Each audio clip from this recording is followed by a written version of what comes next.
In Kandangan village, the people became co-producers with us in making a film. The initial proposal came from us, but the actual filming of an initiation ceremony became largely their production. In this area of the Sepik, the male initiation rite is absolutely forbidden to women, in the past on penalty of death. Our chief cameraman was a woman. It never occurred to us to ask if she might film.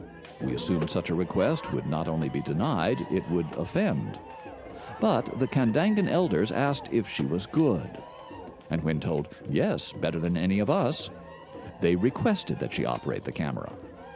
Not only did they permit her inside the sacred enclosure, but they showed her where to position her equipment, helped her move it, and delayed the ceremony while she reloaded.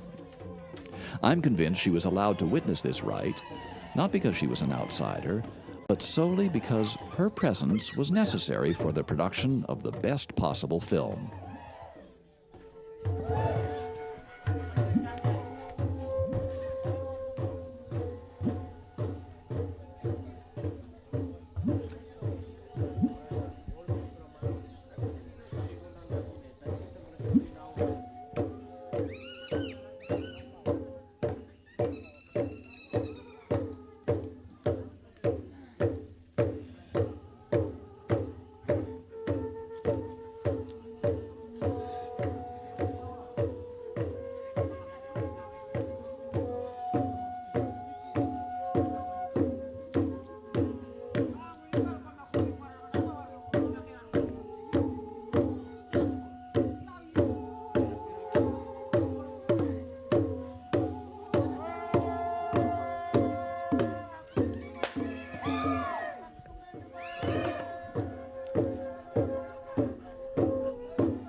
The initiates were barely conscious at the end of their ordeal, but they grinned happily when shown Polaroid shots of their scarified backs.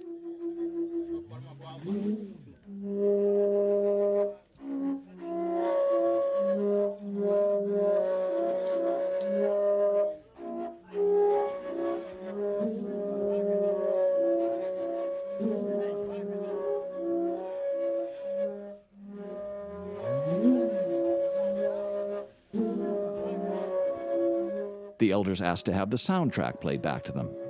They then asked that the film be brought back and projected, promising to erect another sacred enclosure for the screening. Finally, they announced that this was the last involuntary initiation, and they offered for sale their ancient water drums, the most sacred objects of this ceremony. Film threatened to replace a ceremony hundreds, perhaps thousands of years old. Yet film could never fulfill the ceremony's original function. That function was to test young men for manhood and weld them forever into a closed, sacred society.